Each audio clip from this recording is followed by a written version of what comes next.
इन आँखों से देखने के योग्य है तो श्री राम का दर्शन है।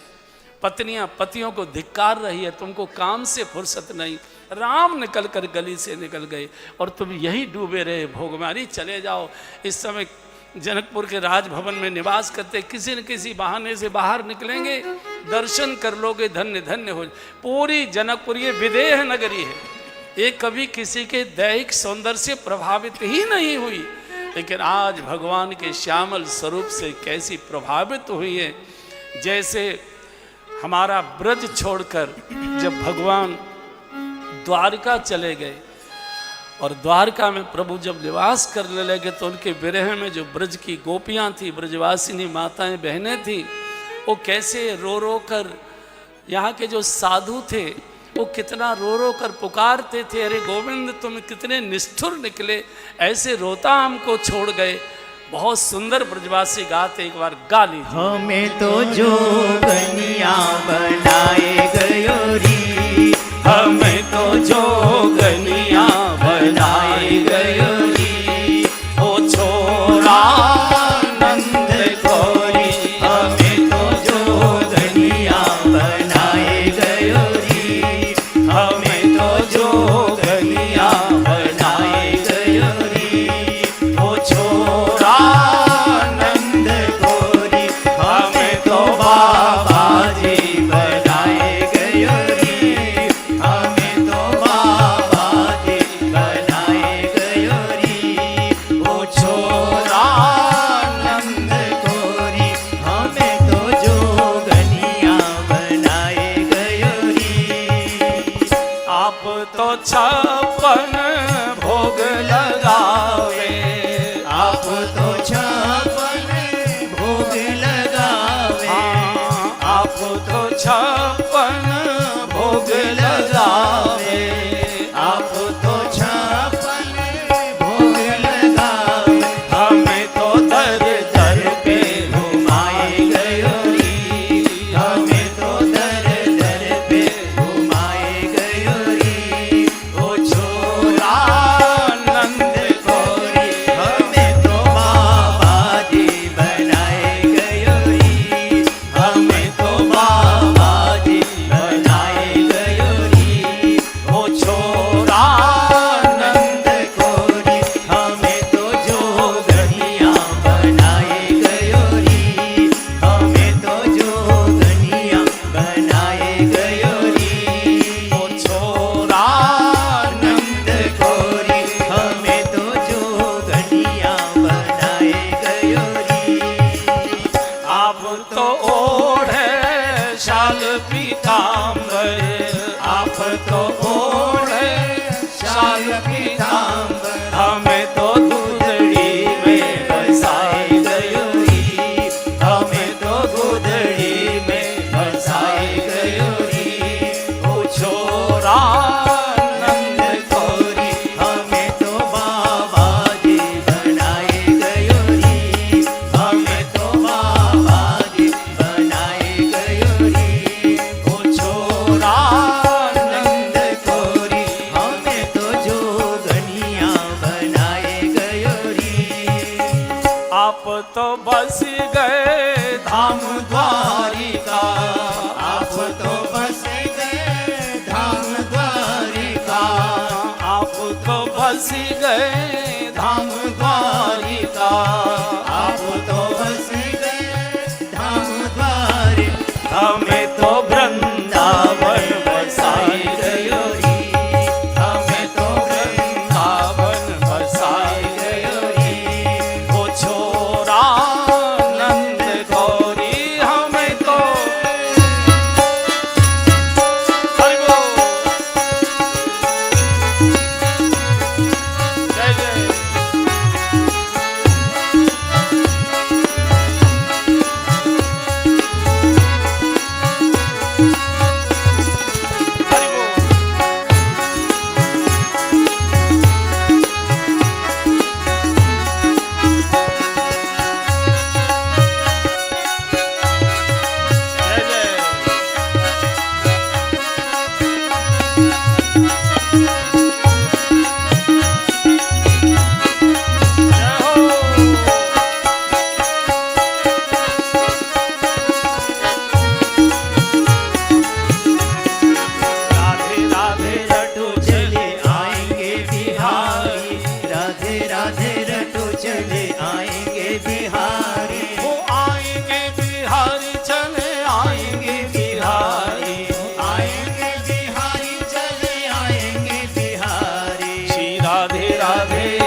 जय जय श्री राधे। जिसके भी हाथ नीचे वही नरक में। फिर से जय जय श्री राधे। पूरी जनकपुरी नृत्यमय हो गई, संगीतमय हो गई, एकदम आनंद का ज्वार जैसे जनकपुरी के राजमार्गों पर दौड़ रहा हो। रात्रि को भोजन विश्राम हुआ है। पूरा नगर आज भगवान के रूप सुंदर में डूब चुका था। आए हैं, भोजन विश्राम हुआ। अगले दिन प्रातःकाल स्नान आदि से निवृत्त होकर और भगवान ने गुरुदेव के चरणों में जाकर प्रणाम किया और कहा, गुरुदेव आपके लिए पूजा के पुष्प ले आए। सकल सोच कर जाई नहाई, सकल सोच कर जाई नहाई, नित्य निवाही मूली सिर नाई, नित्य निवाही मूली सिर नाई। समय जाने गुरु आय सुपाई, समय जाने गुरु आय सुपाई, लेन प्रसून चले दो भाई, लेन प्रसून चले दो भाई। आदि सकल सोच कर जाई नहाई, सकल सोच कर जाए नहाई। स्नान आदि से निवृत्त होकर अपनी संध्या वंदन आदि सब कुछ करके प्रभु ने कहा कि गुरुदेव आपके लिए पूजा के पुष्प ले आए। बोले जाओ। और यहाँ से लक्ष्मण जी के साथ भगवान पुष्प चयन करने पुष्प वाटिका के द्वार पर आए। इधर सुनैना जी ने कहा, बिटिया कल तुम्हारा स्वयंवर है, तो कल तो तुम नहीं जा पाओगी।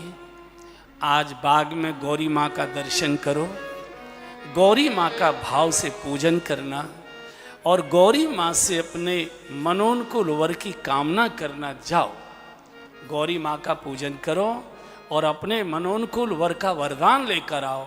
सुनैना जी इधर जानकी जी को भेजती हैं, उधर गुरुदेव भगवान को भेजते हैं बाग में। मैं इस पर 2-4 मिनट आके लगाना चाहूँगा।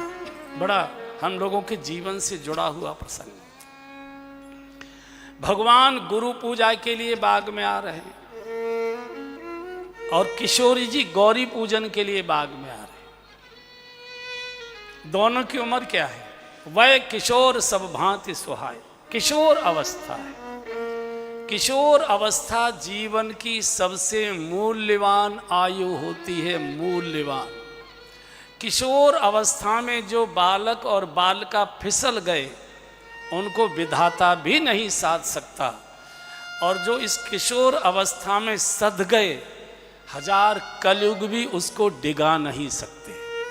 ये चरित्र है बंधुओं, ये राम कथा नहीं है, भागवत कथा है, राम चरित्र है। कथा सुनाई जाती है, चरित्र करके दिखाया जाता है।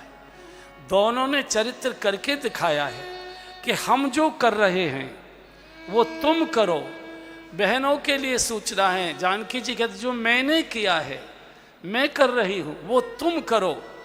कलयुग नहीं होगा, आपके घर में राम राज्य रहेगा। सबसे मूल्यवान आयु जीवन के 7-7 वर्ष के परिवर्तन के चक्कर होते हैं। आप फोटो खिंचवा कर देख लीजिए, अपना रख लीजिए। हर 7 वर्ष के बाद फिर फोटो खिंचवाइए तो फोटो में कुछ न कुछ हल्का सा अंतर आ जाया करता है। जन्म से लेकर 7 वर्ष के बालक को कहते हैं शिशु।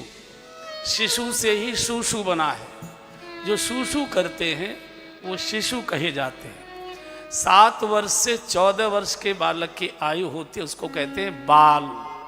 बाल सभा, बाल मंदिर, बाल ये छोटा बालक जिसको बोलते हैं, उसके भी अपराध कम होते हैं कि ये बालक है।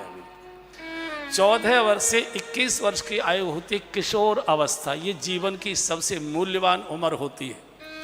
इस 14 वर्ष से 21 वर्ष की आयु में जो बेटा जो बेटी फिसल गए, विधाता भी उनको साध नहीं पाएगा। वृद्धावस्था तक मरते तम उनके दोष दुर्गुण जाएंगे ही नहीं। और 14 से 21 और 21 के बाद 4 चक्र होते हैं युवावस्था के। 7 चौक 28, 7 पंजे 35, 7 छः 42, 7 7 49। उसके बाद प्रौढ़ अवस्था, फिर वृद्धावस्था।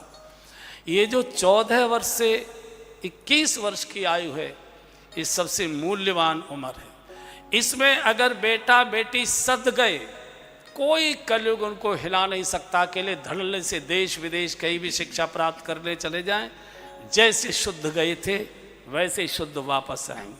और इसमें जो रपट गए, ये उम्र, इसमें शरीर के अंगों में परिवर्तन होने लगता है। बुद्धि में उच्छृंखलता बढ़ने लगती है। माता पिता की आज्ञा की इस उम्र में अवहेलना होने लगती है। माता पिता से छुपकर अंधेरे में जाने की इच्छा होने लगती है। ये बहुत, इसमें उद्दंडता उच्छृंखलता बढ़ने लगती है, चंचलता बढ़ने लगती है। इस उम्र में अगर माता पिता की निगाहों से बालक बालिका ओझल हो गए तो बहुत मुश्किल पड़ता है। भगवान श्री राम दोनों और जानकी जी दोनों, जगन माता और जगत पिता, इस उम्र में भगवान भी किशोर आयु के, वह किशोर सब भांति सुहाए। और किशोरी जी भी किशोर अवस्था की है। भगवान आए हैं गुरु के चरणों में और जानकी जी आई है गौरी के चरणों में। गुरु केवल शरीर नहीं, गुरु कहते हैं गुणों के पुंज को। गुरु माने ज्ञान, गुरु माने गरिमा, गुरु माने गंभीरता, गुरु माने धर्म, गुरु माने सत्य, गुरु माने प्रकाश, गुरु माने विकास, गुरु माने शिखर। ये जो ऊंचाई की ओर ले जाने वाले सद्गुण हैं, इनको गुरु कहते हैं। ये गुरु की कृपा से मिलती है, इनको गुरु कहते हैं। गुरु के चरणों में जाना माने इन सद्गुणों की ओर जाना, सद्गुणों के चरणों में जाना। गौरी केवल शंकर जी की अर्धांगिनी पत्नी ही नहीं है। गौरी माने ज्ञान, गौरी माने गरिमा, गौरी माने गंभीरता, गौरी माने शील, गौरी माने प्रेम, गौरी माने त्याग, गौरी माने सच्चरित्रता, गौरी माने समर्पण, गौरी माने करुणा, गौरी माने दया। ये जो स्त्रीलिंग के जितने सद्गुण हैं, ये गौरी के प्रतीक है। ये गुणों की ओर जा रहा है। इसी समय बेटा और बेटियों में सद्गुण अगर विकसित हुए तो कोई कलयुग नहीं है। कलयुग में भी आप देवताओं का जैसा जीवन जी सकते हो, कलयुग में भी महापुरुषों की कमी नहीं। आप पूरा भक्तमाल उठा के देख लीजिए, कलयुग के सारे भक्तों को भगवान ने दर्शन दिया। कलयुग के ही लोगों ने प्रकट किए भगवान। कलयुग में भी देवताओं की, महापुरुषों की कमी नहीं, और सतयुग में भी राक्षसों की कमी नहीं थी। भयानक से भयानक राक्षस सतयुग में ही हुए थे। तो दोनों ने करके दिखाया है। भगवान कहते मैं गुरु के चरणों में जा रहा हूँ, ज्ञान के चरणों में, गरिमा के चरणों में, गंभीरता के चरणों में, चरित्र के चरणों में, सत्य के चरणों में, प्रकाश के चरणों में।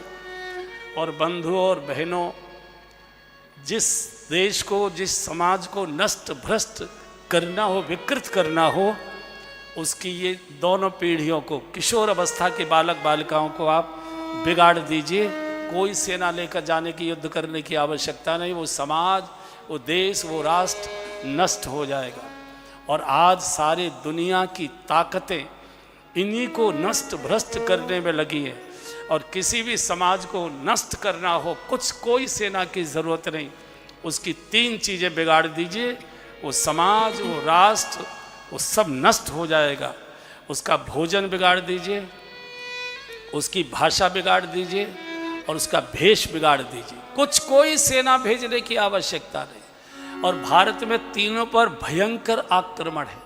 कोई बालक चौके का बना भोजन करने को तैयार नहीं है। सड़ा गला भूसा केवल फ्रीजर का आ जाए तो जिसने अपने देश का, अपनी प्रकृति का, अपने खेतों का उगाया हुआ अन्न का भोजन ही नहीं किया, जिसने दुनिया भर का कूड़ा कचरा खाया है, तो भारतीय संस्कार कैसे अपने अंदर प्रकट करेगा। भोजन का सत्यानाश हो गया। माताओं को भी आलस बहुत बढ़ गया है, वो भी बचती हैं। फोन दबाया, पति भले ही बेचारा कर्जे में कितना ही झुक जाए, उसकी कमर 35 साल के आदमी की बुढ़ापे की जैसी उम्र हो जाए, लेकिन उनको तो फ़ोन से चीज़ें मंगानी है। दुनिया भर का कूड़ा आप मंगा रहे हो, आप तो बिगड़े ही हो, सत्यानाश बच्चों का भी कर रहे हो। तो भोजन बिगड़ा, भेष बिगड़ा, देश का तो भगवान ही मालिक है, देखा नहीं जाता। फटे चिथड़े, यहाँ से घुटना फटा है, यहाँ से घुटना बाहर निकला है, इधर फटा है, इधर फटा है, यहाँ थेगड़ी लगी है, यहाँ थेगड़ी लगी, एक पैर ऊंचा है, एक पैर नीचा है, घिसटते जा रहे हैं। पहले हम लोग रेलवे चतरौली स्टेशन पर जाया करते थे, कभी कभी मुरादाबाद बेलारी जाना होता था, तो स्टेशन के बाहर का वो जो था, क्या कहते हैं उसको, जो भी कहते होंगे, है जो होता है वेटिंग रूम वगैरह, तो उसमें भिखारी पड़े रहते थे जिनके पजामा घिसटते जा रहे हैं, फटी पैंट घिसटती जा रही है। आप देखिए करोड़पति अरबपति परिवारों के बेटे और बेटी चिथड़े, थेगड़ियाँ, घुटने फटे, यहाँ से फट रहा है, यहाँ से चल रहा है, यहाँ से चल रहा है। एक साधु से मैंने पूछ लिया, वृंदावन के एक संत थे, अब तो खैर वो नहीं रहे, उनका शरीर छूट गया। मैंने कहा महाराज जी एक बात बताइए, करोड़पति परिवार के बच्चे और ये चिथड़े क्यों पहन रहे हैं? बोले बेटा तुमको मालूम नहीं है, इनके बाप दादों ने समाज को चिथड़े पहनाने के लिए बहुत शोषण किया था। भगवान कहता है कि तुम इनको चिथड़े पहनाओगे, मैं तुम्हारी संतानों को चिथड़े पहनाऊंगा, चिंता करने की जरूरत है। ये भोगना पड़ रहा है, भोगना पड़ रहा है। मैंने कुत्ते से पूछा, यार हमारे यहाँ 4-5 कुत्ते हैं, मैंने पूछा शेरू यार तू सोता रहता है, ये आए फटे हार एकदम बिल्कुल, यहाँ से फट रहे, यहाँ से फट रहे, यहाँ से फट रहे, यहाँ से फट रहे, चीरें निकल रही है, निकल रही है, ऐसे निकल रहा है, एक बाँ ऐसी लटक रही है, एक यहाँ तक के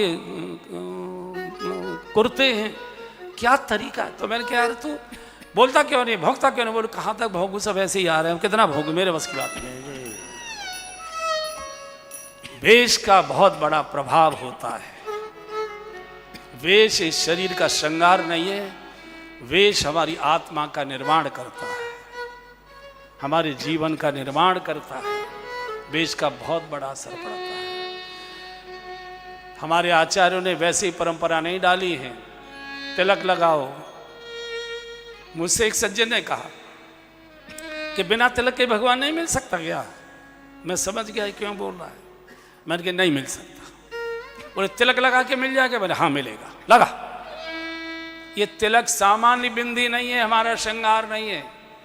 माथे पर अगर तिलक लगा है, अश्लील गाना नहीं गा सकते, अश्लील हरकत नहीं कर सकते, बहन बेटी की ओर वैसी दृष्टि से देख नहीं सकते, मुख से गाली गलौच नहीं कर सकते, कोई और कुछ नहीं कर सकते, मदिरा की दुकान पर जाकर खड़े नहीं हो सकते। या तो आपको मदिरा की दुकान छोड़नी पड़ेगी या माथे से तिलक मिटाना पड़ेगा।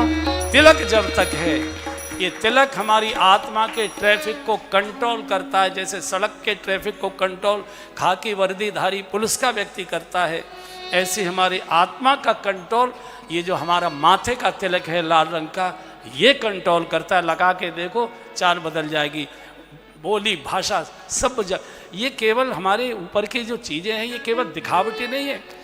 हिंदू धर्म पूर्ण वैज्ञानिक, जैसे केमिस्ट्री आदि के जो पदार्थ होते हैं उनको लेबोरेटरी में पूरा का पूरा सिद्ध किया जाता है। बिल्कुल ये सिद्ध किया हुआ, लेबोरेटरी से सिद्ध किया हुआ हिंदू धर्म, हिंदू जीवन दर्शन है। आज हम इसको छोड़े दे रहे हैं।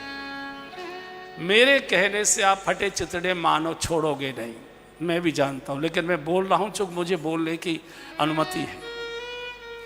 आप पहनो मत पहनो, जितने पहन रहे उसे भी छोड़ दो तो भी कोई दिक्कत नहीं, लेकिन मेरे कहने से साल में 3 बार भारतीय वेश पहनो। 3 बार। कब? जब अपना जन्मदिन हो, भारतीय वेश पहनो। दूसरा, जब अपनी बहन से राखी बंधवाओ तो भारतीय वेश पहनकर बंधवाओ, और अपनी शादी की वर्षगांठ मनाओ, भारतीय वेश पहनकर मनाओ। बाकी पहनो जो है उसे भी उतार दो। आमूल चूल आपके आचरण व्यवहार में अंतर आ जाएगा। देश का बहुत बड़ा प्रभाव होता है, बहुत बड़ा प्रभाव। तो ये इन्होंने करके दिखाया है, करके दिखाया है। ये भारत है, ये भारत माँ है। सारी दुनिया की ताकतें इस युवावस्था को नष्ट भ्रष्ट करने के लिए लगी हैं। पूरा विश्व लगा है कि हिंदू समाज के इस किशोर अवस्था की पीढ़ी को नष्ट कर दीजिए, ये भारत नष्ट हो जाएगा। इसको नष्ट करें, सारी दुनिया की ताकतें लग रही हैं और हम उनके षड्यंत्र में फंस गए, हम उनके षड्यंत्र में फंस गए। ये भारत है, ये देश नहीं है, ये जगत की माँ है। दुनिया में किसी भी देश को माँ कहकर संबोधित नहीं किया जाता। कहीं नहीं सुना होगा कोई कहता हो अमेरिका माता की जय हो, रूस माता की जय हो, चीन माता की जय हो, जापान माता की जय हो, जर्मन माता की जय हो, ब्रिटेन माता की जय हो, नेपाल माता की जय हो जो हमारा ही पड़ोसी है। अरे जो हमारा ही टुकड़ा है पाकिस्तान, उसको भी नहीं कहते भारत माता की जय हो, पाकिस्तान माता की जय हो। माता तो विश्व की एक है, भारत माता यही रहेगी विश्व की माया।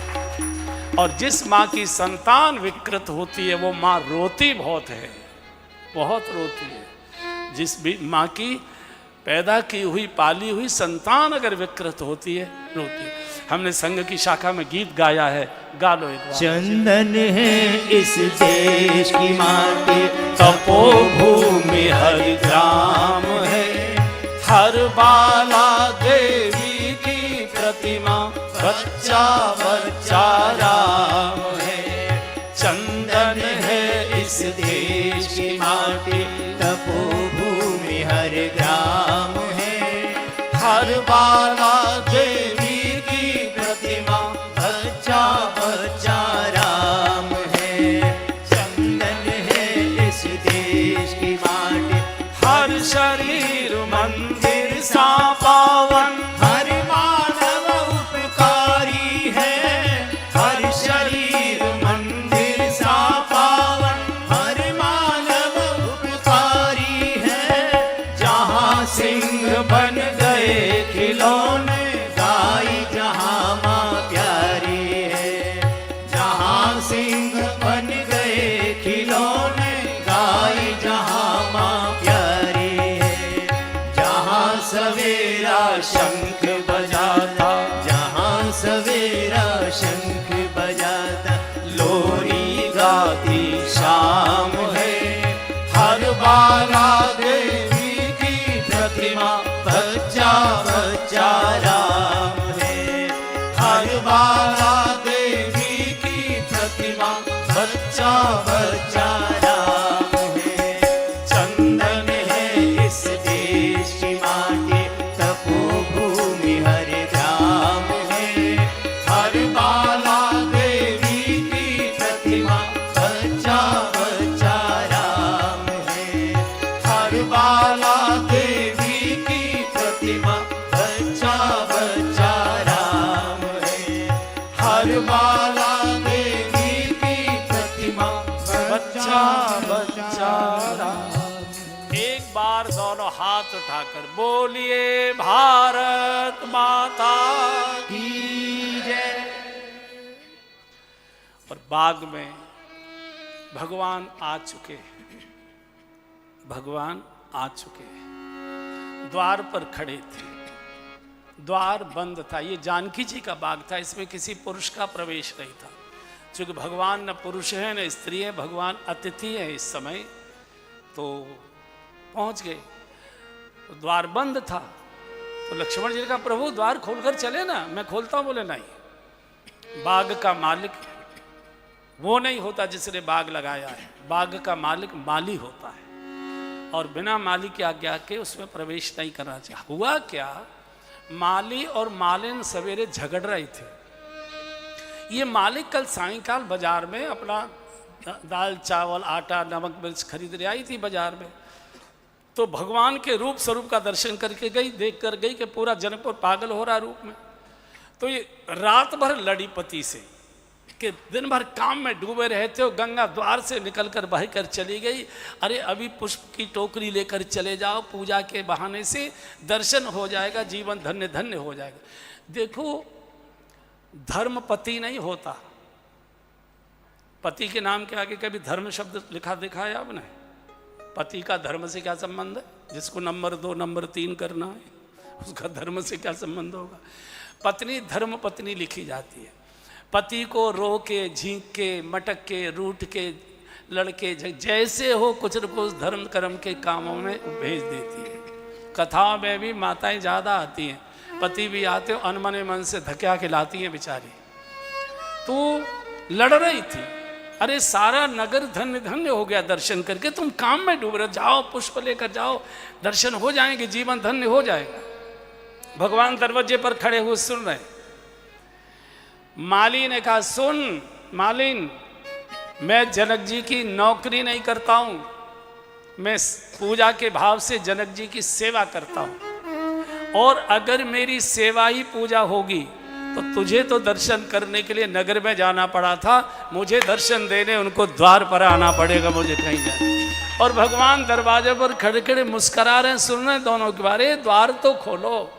और बंधु, ये भी सिद्धांत है, जिन परिवारों में संध्या के समय विशेषकर घर के परिवार के छोटे बड़े बच्चे बूढ़े सब मिलकर भगवान के नाम का कीर्तन करते हैं, कोई प्रार्थना बोलते हैं, उनका कीर्तन प्रार्थना सुनने के लिए द्वारकानाथ उनके दरवाजे के बाहर आकर खड़े हो जाते हैं। ये भारत की प्राचीन परंपरा रही है। मेरी माँ तो बिना पढ़ी लिखी थी, वो तो आई भी नहीं जानती, लेकिन वो इतनी कड़क भी थी कि सायंकाल हम जो भाई बहन होते थे, जैसे दिन छिपता था, बालकों प्रार्थना बोलो, कभी बोल देते थे, कभी मन नहीं बोल रहे, लेकिन वो इतनी जिद्दी थी, जब तक प्रार्थना नहीं बोल देते थे रोटी नहीं देती थी। बिना पढ़ी लिखी एक बूढ़ी बुढ़िया को भी इतना ज्ञान है कि दोनों समय मिले देवता और भगवान गलियों में आते हैं। जिस घर में प्रार्थना गाई जाती है उसके दरवाजे पर आकर भगवान खड़ा हो जाया करता है। भगवान आना चाहिए। इस देश की पहली माताओं को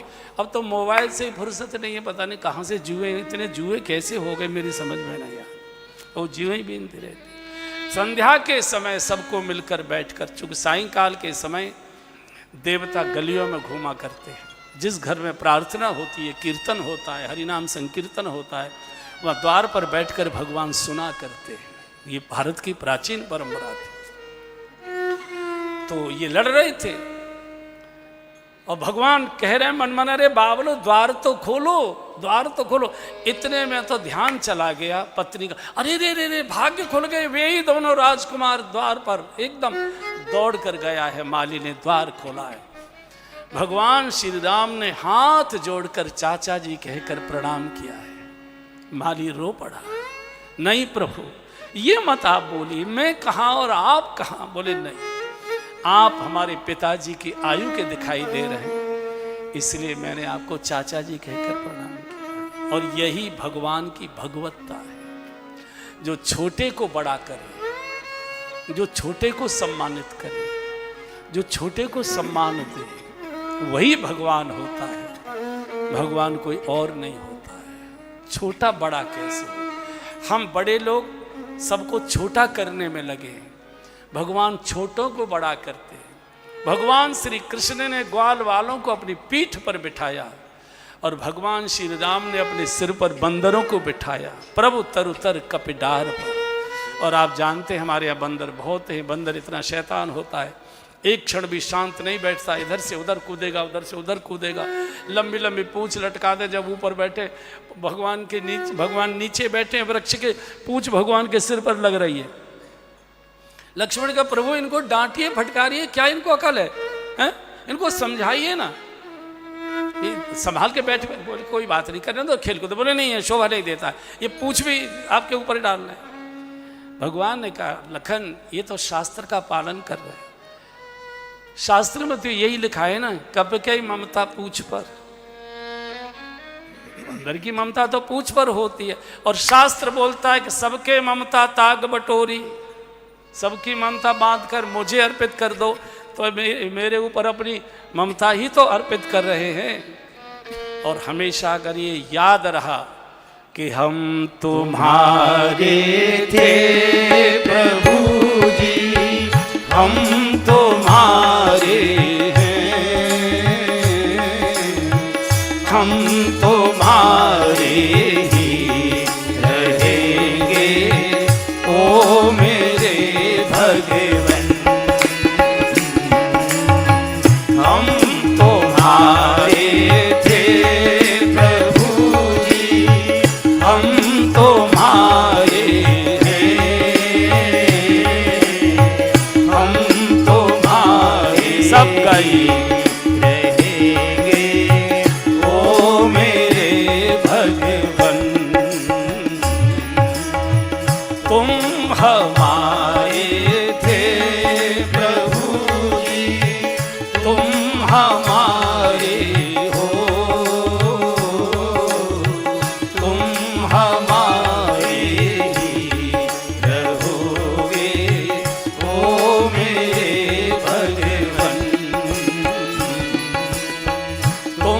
हमारे थे प्रभु जी, तुम हमारे हो, तुम हमारे ही रहोगे ओ मेरे भगवन। तुम्हें छोड़ सुन नंद दुलारे, कोई न मीत हमारो। तुम्हें छोड़ सुन नंद दुलारे, कोई न मीत हमारो। काके द्वारे जाई पुकारूं, और न कोई सहारो।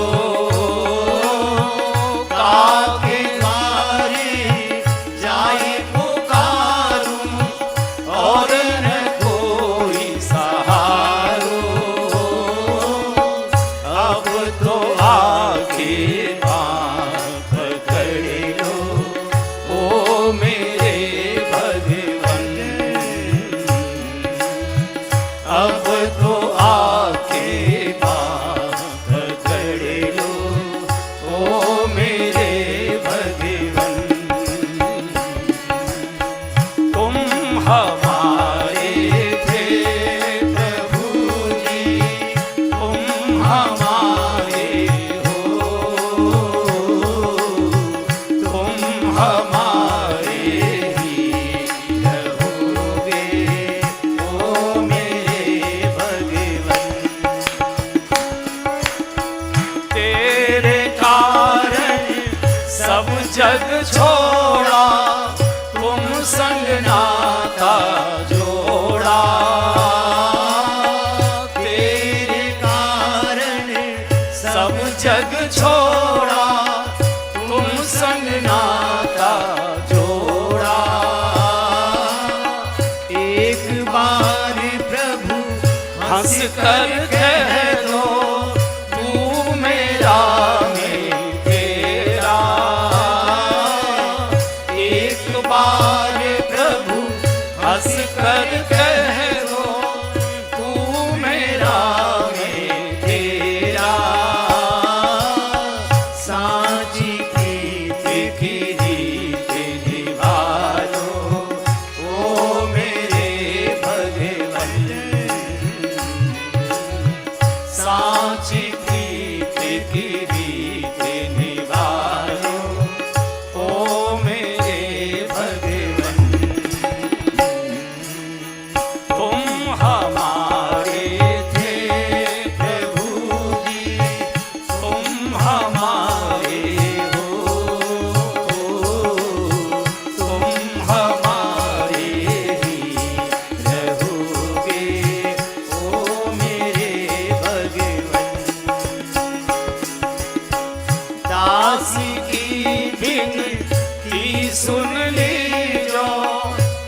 में से छोटे को जो आदर देता है वो भगवान की श्रेणी में आ जाता है। 2-2 कौड़ी के लोगों को हम यस्सर करते हैं, और हमारे घर में कोई ईमानदार बूढ़ा नौकर वर्षों से काम कर रहा है, ए बुढ़े ए।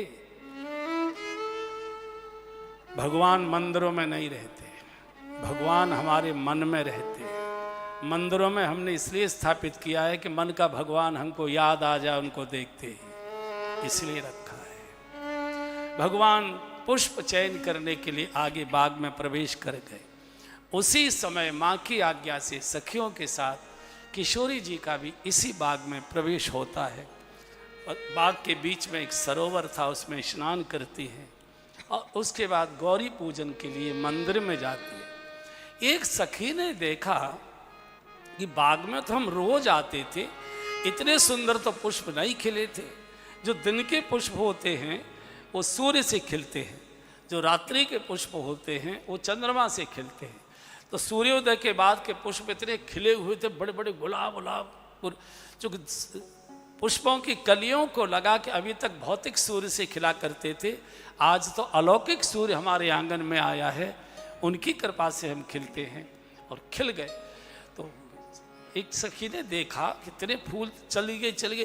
दूर से देखा, अरे वो 2 राजकुमार, ये कल बाजार आई थी खरीदारी करने, तो कल भगवान का दर्शन करके गई थी, तो वो भगवान के रूप स्वरूप से बहुत प्रभावित थी, दौड़ कर गई। ओ जानकी, ये देवी कहीं नहीं जा रही है, ये यहीं रहेगी, जल्दी चल, असली देवता इस समय बाग में है, जल्दी चल। तो जानकी जी ने कहा कि कौन है, बताओ तो सही। बोले बोल नहीं पाऊंगी। देखन बाग कुंवर रोई आए, देखन बाग कुंवर रोई आए, पय किशोर सब भांति सुहाए, पय किशोर सब भांति सुहाए, श्याम गौरी की कहु बखानी, श्याम गौरी की कहु बखानी, गिरा नयन नयन विनोबानी, गिरा नयन नयन विनोबानी, आजी देखन बाग कुंवर रोई आए। ये देवी कहीं नहीं जा रही है, जल्दी चल। क्या हुआ, कौन है? बोले मालूम नहीं, नाम नहीं ज़्यादा मुझे मालूम है। वही 2 राजकुमार जिन्होंने अपने मनोहारी स्वरूप से सारे जनकपुर के नागरिकों को पागल कर दिया, वही इस समय श्याम और गौरवर्ण के दोनों राजकुमार बाग में पुष्प चयन कर रहे हैं। सखी ने कथा सुनाई और सीता जी के हृदय में राम दर्शन की उत्कंठा पैदा हो गई। सिय हिय अति उत्कंठा जाग। देखो, राम कथा या श्रीमद् भागवत कथा ये कोई मनोरंजन का साधन नहीं है। मनोरंजन तो आपकी मुट्ठी में बंद है। ये भगवत दर्शन का माध्यम है। कथा सुनकर भगवान के दर्शन की लालसा पैदा होती है, और जब लालसा पैदा होती है तो लाल जी कोई न कोई मार्ग बता देते हैं अपने मिलन का, अपने दर्शन का। किसी न किसी साधु से, सदगुरु से भेंट करा देंगे। लालसा चाय पीने की लालसा है तो कोई रिक्शा वाला बता देगा, बाबूजी वहाँ उस चौराहे पर चले जाओ, वहाँ रात भर चाय मिलती है। चाय पीने की इच्छा, लालसा नहीं तो कोई बना के भी रखे, नहीं थोड़ा जल पिला दीजिए, चाय पीने की इच्छा नहीं। तो भगवान की जो कथा है ये भगवान के दर्शन की उत्सुकता पैदा करती है, लालसा पैदा करती है। और इसका सबसे बड़ा उदाहरण विभीषण है। विभीषण जब भगवान के पास आ गए तो भगवान ने पूछा, विभीषण हमारे पास तो आना इतना आसान नहीं था, यहाँ तक कैसे आ गए? बोले कथा सुनकर। कथा कहाँ सुनी? वृंदावन में नहीं, घर पर ही सुनी थी। घर पर किसने सुनाई? श्री हनुमान जी। तब हनुमंत कही सब राम कथा। तो भगवान का मान लिया तुमने कथा सुनी, लेकिन यहां तक कैसे पहुंचे? विभीषण जी ने बहुत सुंदर बोला है। विभीषण जी ने कहा कि भगवान श्री हनुमान जी ने आपकी इतनी सुंदर कथा सुनाई, इतनी सुंदर कथा सुनाई कि कथा सुनते सुनते मेरे मन में ये लालसा पैदा होने लगी कि जिनकी कथा इतनी सुंदर है वो स्वयं कितने सुंदर होंगे, जरा चलकर एक बार उनका दर्शन कर। कथा भगवत दर्शन का मार्ग प्रशस्त करती है, लालसा पैदा करती है, और लालसा होती है तो कोई न कोई रास्ता भी बता देता है कि इधर चले जाओ। इधर सीता जी के हृदय में सखी ने कथा सुनाकर उत्कंठा पैदा कर दी। चली कहाँ है, कहाँ है, कहाँ है? तो जैसे ही चली तो जानकी जी सारे आभूषण धारण किए हुए थे, कंकण किंकिन नूपुर धुन सुन। भगवान पुष्प चयन कर रहे थे, आभूषण सुने, पुष्प चयन बंद कर दिया और उस दिशा की ओर टकटकी लगाकर देखने लगे किनके आभूषण, कौन आ रहा है। भक्ति के आभूषणों के स्वर को भी भगवान सुन लेता है, हमारे श्लोकों को भी नहीं सुनता है। भाव के स्वर को भगवान सुनता है। तो टकटकी लगाकर उधर देख रहे हैं कौन आ रहा है, कौन आ रहा है, कौन आ रहा है। देखिए, हम भगवान को टकटकी लगाकर दर्शन के लिए खड़े हों। हम बिहारी जी का दर्शन करने जाते हैं, आंगन में खड़े हैं, बड़ी भीड़ है, हाथ जोड़े खड़े हैं, पर्दा लगा हुआ है, प्रतीक्षा कर रहे हैं कब पुजारी जी पर्दा हटाएं और कब हम बिहारी जी का दर्शन करें। ये सामान्य दर्शन है, ये सामान्य दर्शन है। बिहारी जी मंदिर के गर्भगृह में खड़े हैं, पुजारी ने पर्दा लगाया हुआ है, हम जगमोहन में आंगन में खड़े हुए हाथ जोड़कर प्रतीक्षा कर रहे हैं, और पर्दे के भीतर खड़े हुए बिहारी जी अकुड़ा रहे हैं कि पुजारी कब पर्दा हटाए, पुजारी कब पर्दा हटाए, और कब मैं दिल्ली से आए हुए अपने भक्त का दर्शन करूं। ये भाव की पराकाष्ठा। क्या हमने ही ठेका ले रखा है क्या? क्या उनको कभी याद नहीं आती कितने दिन हो गए अभी तक आया क्यों नहीं है? प्रेम तो दुतरफा होता है, प्रेम कभी एक तरफा नहीं होता। भगवान लालायित हों कि कब मेरा भक्त आए और कब मैं भगवान का दर्शन करूं। मुझे याद आती है, भक्त बाल में मैं कथा पढ़ रहा था, सूरदास जी नित्य रात्रि की जो शयन आरती होती थी उसका दर्शन करने के लिए यतिपुरा जाया करते थे। तो अंधे थे, वो तो जन्मांध थे, तो लालटेन साथ लेकर जाते थे। तो चले सबसे पीछे वो खड़े हो जाते थे, वो अंधा आदमी धक्का मुक्की से सबसे पीछे। तो जैसे आरती का घंटा बजता था और पुजारी जी पर्दा हटाकर आरती शुरू करते थे, तो कंधे पर लालटेन रख के और कोने में खड़े सूरदास जोर जोर चले, जय हो गिरिराज जी की, जय हो गिरिराज जी की, जय हो श्रीनाथ जी की, जय हो श्रीनाथ जी की। ब्रजवासी तो ब्रजवासी होते। एक ब्रजवासी ने कहा कि बाबा हो तो अंधे, दिखाई तो तुम्हें कुछ दे ना है, और हल्ला इतना मचा रहे हो कि जय हो श्रीनाथ जी की, जय हो गिरिराज जी की। या लालटेन रखने से क्या फायदा है, तुम तो अंधे हो, लालटेन हो ना हो तुम पर तो कोई फर्क नहीं पड़ता। सूरदास जी की आंखों से आंसू। वैसे भी आपने सूर लोग देखे होंगे, हमेशा उनकी आंखें डबडबाती रहती है, बड़ी करुणा होती है उनके हृदय में, ये करुणा के आंसू होते हैं।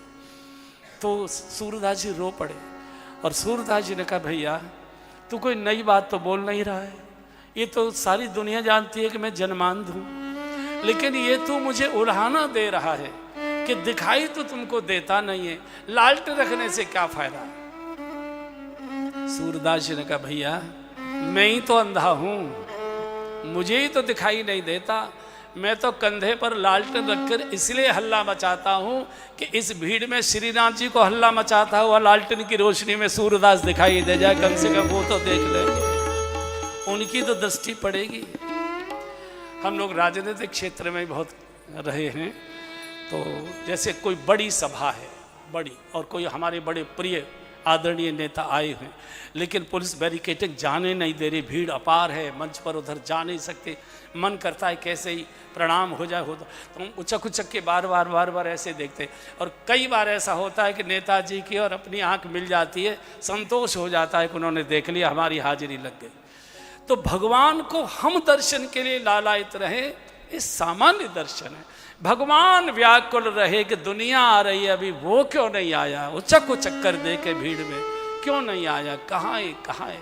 तो भगवान देख रहे थे, इतने में तो सामने से किशोरी जी आ गई।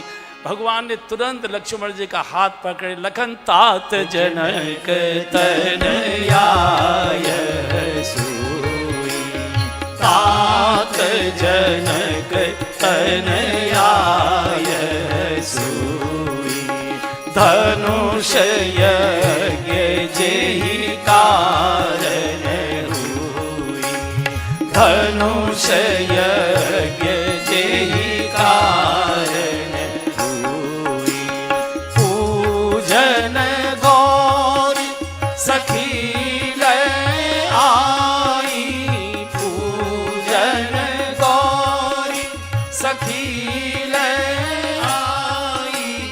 करत प्रकाश बिरही भूलवाई करत प्रकाश बिरही भूलवाई। भगवान ने लक्ष्मण जी का हाथ पकड़ लिया। लखन मैं तुझसे क्या छुपाऊं भैया, तुझसे तो कुछ छुपाया नहीं जा सकता। ये जानकी जी हैं, जनक जी की बिटिया हैं। आज इनका ही कल स्वयंवर है, उस स्वयंवर में भाग लेने के लिए हम लोग आए गुरुदेव के साथ। लखन तुझे क्या बताऊं, मेरा शरीर तेरे पास खड़ा है, तन मेरा यहाँ है, लेकिन मेरा मन तो जानकी जी के पास चला गया। और ये सत्य भी है, भगवान का मन तो भक्ति के ही पास जाएगा, भोग के पास तो जाएगा नहीं। यहाँ कोई कह सकता है कि भगवान मर्यादा का उल्लंघन कर रहे हैं, बिल्कुल नहीं कर रहे। छोटे भाई से श्रृंगार की चर्चा कर रहे हैं। आज भी इस घोर कलयुग में इतनी मर्यादा है कि कोई बड़ा भाई किसी युवती के प्रति आकर्षित हो जाता है, उसकी चर्चा अपने छोटे भाई से नहीं करता, मित्रों से कर देगा, हो सकता है अपनी बहन से कर दे, लेकिन छोटे भाई से कभी चर्चा नहीं करता। आज भगवान श्रृंगार की चर्चा छोटे भाई से कर रहे हैं। क्यों? भगवान जानते हैं लखन परम वैरागी है। लक्ष्मण जैसा वैरागी इस पृथ्वी पर आज तक न हुआ, न होता है, न होगा। जीवन भर लक्ष्मण जी ने कभी जानकी जी को भाभी कहकर नहीं बोला, हमेशा माँ कहकर बोलते थे। लक्ष्मण जी ने पूरे जीवन जानकी जी का चेहरा नहीं देखा। ये बात कब खुली? जब सीता जी का अपहरण हो गया, रावण हरण करके ले गया और भगवान वन में खोजते खोजते किष्किंधा पहुँचे और सुग्रीव से भेंट हुई। तो सुग्रीव ने कहा कि प्रभु, रावण एक महिला को ले जा रहा था, अपहरण करके रोती जा रही थी, आपका नाम पुकारती जा रही थी, शायद वही सीता जी हों। उन्होंने अपने कुछ आभूषण गिराए थे, वो आभूषण हमने बांध के रखे हैं, मैं लाता हूँ, आप देख लीजिए। अगर वो जानकी जी के हैं तो इसका अर्थ है रावण ले गया है। तो आभूषण लेकर आया सुग्रीव। भगवान एक एक आभूषण दिखाते। लखन, ये शीश फूल जानकी जी का है क्या? ये कर्णफूल जानकी जी का है क्या?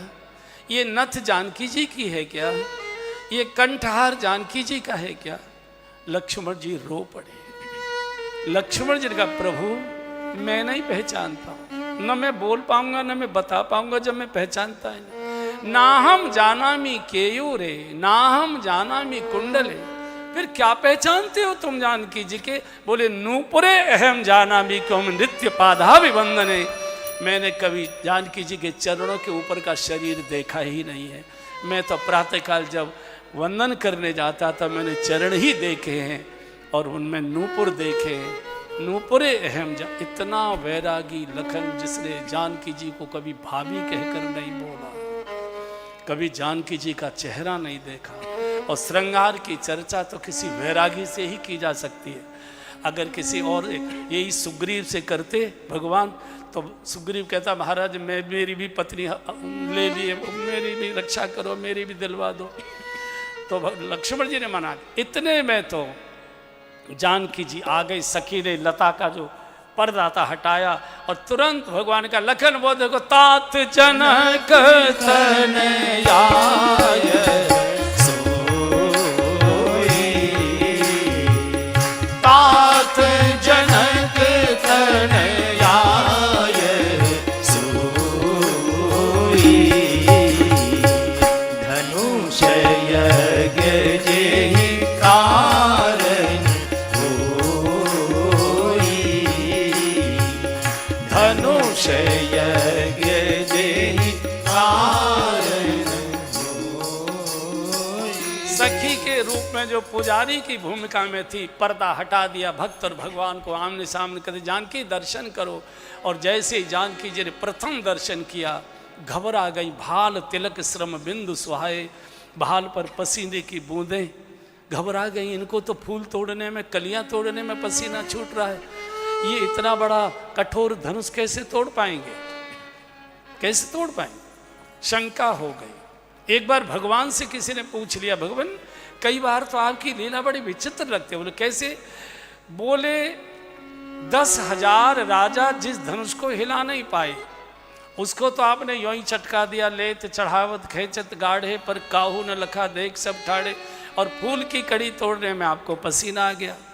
भगवान ने कहा, भैया क्या बताऊं, धनुष को तोड़ने में तो मुझे बिल्कुल परिश्रम नहीं करना पड़ा, अहंकारी को तोड़ने में, अकड़ू को तोड़ने में तो मुझे बिल्कुल परिश्रम नहीं करना पड़ता, पर क्या बताऊं, फूल जैसी कोमल भावना को तोड़ने में तो मुझे भी पसीना आ जाया करता। और ये सामान्य कलियां नहीं थी, ये भक्ति की कोमल भावनाएं थी। और भक्ति की कोमल भावनाओं को तोड़ना तो भगवान को भी पसीना ला देता है, पसीना। तो जानकी जी तो घबरा गई, इनको तो पसीना आ रहा। गई भवानी भवन बहोरी, दोबारा से पार्वती जी के मंदिर में गई हैं और रो रो कर इतनी विनय की है। बड़ी मार्मिक विनती है जानकी जी की। इस विनती को हमेशा बहन लोग गाती भी हैं, बहनों से जो कुंवारी कन्याएं हैं उनसे गवाई जाती है ताकि मनोनुकूल पति मिले। मेरा कहना है कि सभी माताओं बहनों को इसको गाना चाहिए। जिनकी शादी नहीं हुई वे तो गाए ही, जिनकी हो गई है उनको भी जरूर गाना चाहिए। हम विवेक विहार में कथा कर रहे थे, तो एक बहन जी हमको शाम को मिलने आई, तो बोली कि ठीक है कुंवारी कन्याएं गायें, हमारी समझ में आता है उनको मन अनुकूल पति मिल जाएंगे। अब हमको तो जैसे मिलने थे मिल गए, अब तो वही ढोने पड़ेंगे, तो हमको आप क्यों गवा रहे थे, हमारे गाने से क्या फ़ायदा होता। हमने कि आपको भी गाने से फ़ायदा होगा, रोज़ गाया करिए। कुंवारी कन्याओं को तो गाने से मनोनुकूल पति मिलेंगे और आपके पति मनोनुकूल बन जाएंगे, चिंता मत करो। नहीं तो यही शिकायत रहती है कि हमारे मन के तो अनुसार ये कभी चलते। बहुत सुंदर स्तुति, एक बार बजाइए फिर गाइए।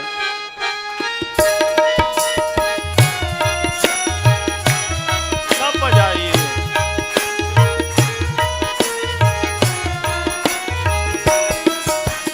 जय जय गिरिवर राज किशोरी, जय जय गिरिवर राज किशोरी, जय महेश मुख चंद्र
इतने हृदय से ये स्तुति गाई है कि पत्थर की मूर्ति मुस्करा गई। खसी माल मूरत मुस्कानी। हम इतने अहंकार में रहते हैं कि हमको पड़ोसी देख के भी मुंह बिगाड़ लेता है अपना। जानकी जी की विनय के सामने पत्थर की मूर्ति पिघलती है, हमको देखकर हमारा भतीजा भी मुंह बिगाड़ लेता है। हृदय के अंदर विनम्रता चाहिए। आशीर्वाद दे दे। सुन सिय सत्य आशीष हमारी, सुन सिय सत्य आशीष हमारी, पूजहि मन कामना तुम्हारी, पूजहि मन कामना तुम्हारी। नारद जी ने तुमको जो आशीर्वाद दिया वो पूर्ण होगा। सुन सिए सत्य आशीष हमारी। इसका अर्थ है झूठे आशीर्वाद भी दिए जाते होंगे।